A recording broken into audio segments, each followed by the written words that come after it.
ठीक है। अभी प्रमाण जो है ना 10 क्रिया के बिना नहीं होता, नहीं होगा। बस इतने ही बात यहां से पकड़ा है। ठीक है, तो उसमें जो है ना मूल में जो यहां से शुरू करते हैं, न्याय अन्याय से अध्ययन शुरू करते हैं। जीव चेतना में अन्याय सब माने न्याय हो गया, स्वीकार हो गई है, ठीक है ना। तो मानव चेतना में न्याय को स्पष्ट कर सकते हैं। न्याय का है, वहां से शुरू करते हैं। नियम, नियंत्रण, संतुलन, न्याय, धर्म, सत्य, यहां से शुरू करते हैं। शुरू करके तो तुलनात्मक विधि से न्याय, न्याय, धर्म, धर्म, सत्य, सत्य के बारे में विश्वास दिलाते हैं। जीवन में पहला विश्वास ये आधा क्रिया में आई, ठीक है ना। यदि ये इसका जो ज्ञान के बारे में अध्ययन कराते हैं, न्याय का अध्ययन कराते हैं, संबोधन के रूप में संबंध ही है, संबोधन के रूप में, उसमें जो है ना प्रयोजन को स्वीकारना, संबंधों का प्रयोजन यदि स्वीकार होता है तो न्याय होता है। संबोधन में न्याय हुआ नहीं। प्रयोजनों को अध्ययन कराते हैं। क्या प्रयोजन भाई? जो नियम, नियंत्रण, संतुलन, न्याय, धर्म, सत्य ही परंपरा में प्रयोजन,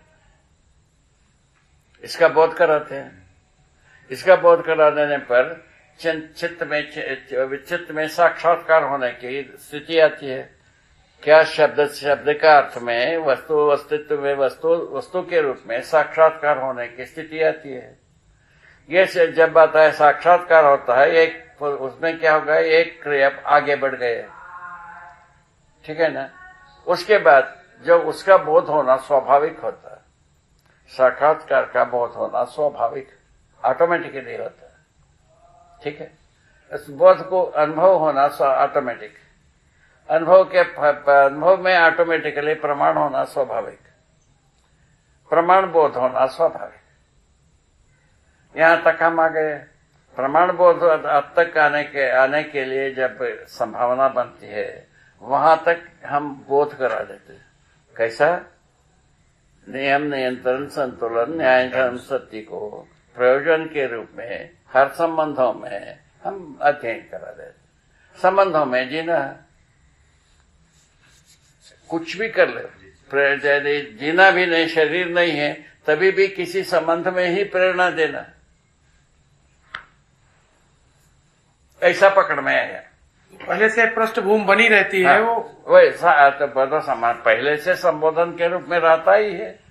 उसका प्रयोजन जब बोध हुआ तो प्रयोजन के आधार पर प्रेरणा देना बनता है। अभी तो संबंधों के आधार पर, संबोधन के आधार पर प्रेरणा देते हैं, उसके आधार पर प्रयोजन के आधार पर हो जाएगा।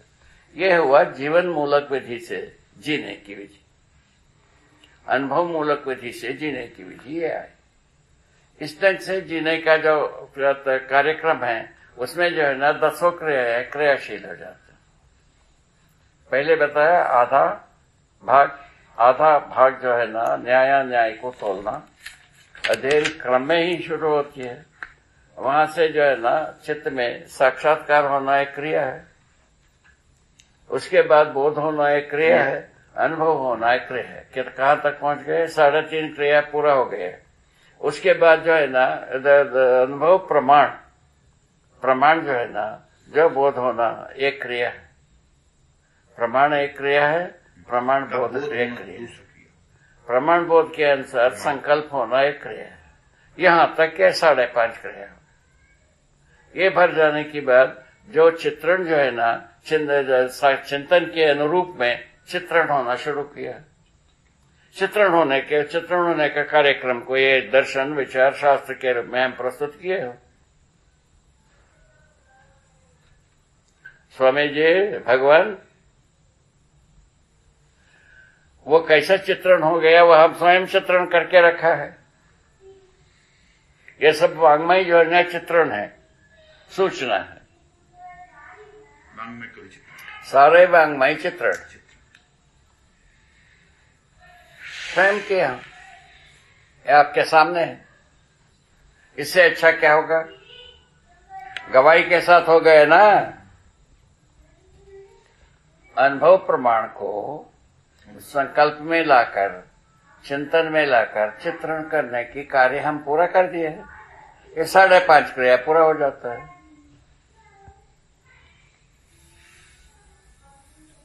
ठीक है, हो गया कि नहीं हुआ? पहले अपन 5.5 क्रिया में कैसे पहुंचे थे? तो इसके ये तुलन में केवल प्रिय हित लाभ करते थे।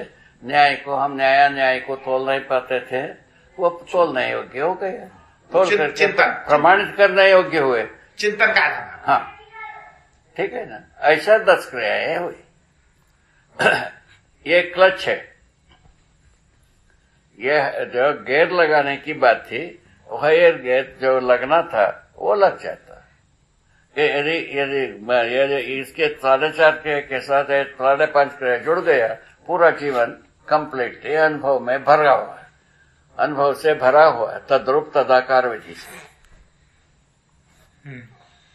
बाबा, इसमें मतलब अगर मैं अपनी तरफ से देखूं तो पहले एक भ्रमित जीना 4.5 क्रिया में था। एक क्रम में सही जीने की कल्पना इसके पठन से हुई।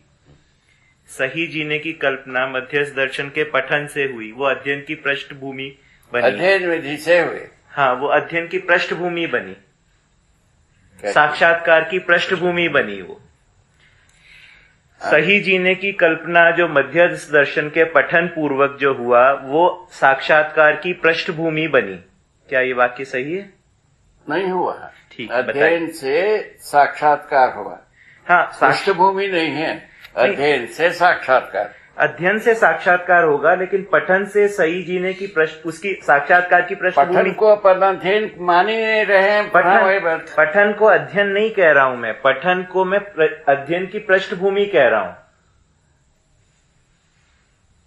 पठन को अध्ययन की पृष्ठभूमि कह रहा हूं। ठीक है, पठन अध्ययन के पृष्ठभूमि। ठीक है, ठीक। तो फिर उसके बाद में अध्ययन काल हुआ, है ना। अध्ययन काल मतलब ये है जो साक्षात्कार होने की जो प्रक्रिया है। साक्षात्कार होते तक अध्ययन। हाँ, इसमें जो साक्षात्कार होते तक अध्ययन, है ना। जीवन में तदाकार तद्रूप होने वाले गुण बैठा ही है। हाँ, तो ये इसको जोड़ो वहां से। जीवन में तदाकार तद्रूप होने का गुण रखा ही है। हाँ, उसके आधार पर वस्तु से तदाकार होना शुरू कर दिया। उसके आधार पर वस्तु से तदाकार होना शुरू कर दिया साक्षात्कार में। उसके बाद बोध में, उसके बाद बोध में, उसके बाद या उसके साथ, उसके बाद बोध, साक्षात्कार के बाद बोध। अच्छा। बोध के बाद अनुभव, अनुभव के बाद प्रमाण, प्रमाण का बोध के आधार पर पुनः संकल्प, प्रमाण बोध के आधार पर संकल्प के आधार पर चिंतन के आधार पर चित्रण। कैसे क्रम से आ गए। चित्र को सामने रखिएगा। हाँ बाबा, एक सेकेंड, इसको चित्र को सामने रखिएगा। ये रखा। हाँ बाबा, मैं इसको ऐसे रखेंगे कि जो साक्षात्कार होते तक अध्ययन, है ना। हाँ। साक्षात्कार होते तक अध्ययन। ठीक है। इसमें जो आपसे हमने सुना था, साक्षात्कार कहाँ होता है? चित्त में साक्षात्कार। हाँ। ये जो साक्षात्कार जो होता है, जिस प्रकार से आपको क्रमवत साक्षात्कार हुआ, उसी साक्षात्कार हुआ वस्तु। पहले क्या सहअस्तित्व साक्षात्कार हुआ। हाँ। सहअस्तित्व में जीवन साक्षात्कार हुआ। हाँ। सहअस्तित्व जीवन और सहअस्तित्व दर्शन ज्ञान से पुनः मानवतापूर्ण आचरण ज्ञान का साक्षात्कार हो। ये तीनों भाग का साक्षात्कार हो। ठीक है। अध्ययन से ये तीनों होना, ये तीनों, तो इसमें वही चीज, वही वस्तु के रूप में साक्षात्कार होगा जिस प्रकार से आपको हुआ। हाँ, जिस प्रकार से वही तो हम चित्रित किए हैं। हाँ, उसी वो आपने चित्रित किया, जो हुआ है वही हम किए हैं। तो जिस प्रकार से आपने संयम काल में जो कुछ भी देखा, वही उसी प्रकार से हमें साक्षात्कार होगा। हाँ, बस। तो ये हुआ अध्ययन काल। ठीक है। इसके फलन में बुद्धि में बोध होगा। ठीक है। वही साक्षात्कार का प्रभाव से साक्षात्कार हुआ, इसका प्रमाण है बोध होना। हाँ, इस बोध होने का प्रमाण है अनुभव होना। ठीक। अनुभव होने का प्रमाण ही है जो पुनः बोध होना। ठीक है, एक मिनट। साक्षात्कार जो हुआ, इसके पूर्ण होने के बाद बोध होता है? हाँ, अच्छा, साक्षात्कार जो कुछ भी ये पूरा क्रमवत पूरा होने के बाद, हाँ, अनुक्रम से अनुभव, हाँ हाँ, अनुक्रम से चिंतन, हाँ, अनुक्रम से साक्षात्कार, हाँ, अनुक्रम से बोध, अनुक्रम से अनुभव, हाँ, अनुभव के बाद प्रमाण। ठीक है, प्रमाण अनुभव मूलक हो गए। ठीक है। तो साक्षात्कार पूर्ण होने पर बुद्धि में बोध होता है, ठीक है ना? हाँ बताइए। बुद्धि में जो बोध हुआ, हाँ राम, ठीक है, उसके बाद में अनुभव होता हाँ, है। हाँ। आपने कल एक शब्द का प्रयोग बात किया करिए। था कि हम में एक मालिक है? हाँ, बात उसमें अनुभव में हाँ। हमें क्या देखना है, उसका लक्ष्य बनता है, हाँ, है राम ना? राम जी। उसके बाद तो हाँ, और क्या हाल चाल है? उस अनुभव के बाद वो हाँ, हम्म, हम्म, हम्म, अनुभव में यदि ये सब पूरा आ गया, इसमें आप तृप्त हो गए, ठीक हो गए। हाँ, यदि अतृप्ति का बिंदु बनती है, बाबा उसको जी से अनुभव बात कर में लीजिए। लक्ष्य बनाया जाए। जो स्थिति है वही थोड़ी बता रहे हैं। कई बात और हुआ दवा में ना। अगर संशोधन करे तो हुई तो बाबा जी उनका फोन है जीजा जी का, वो बात करना चाहते हैं। क्या क्या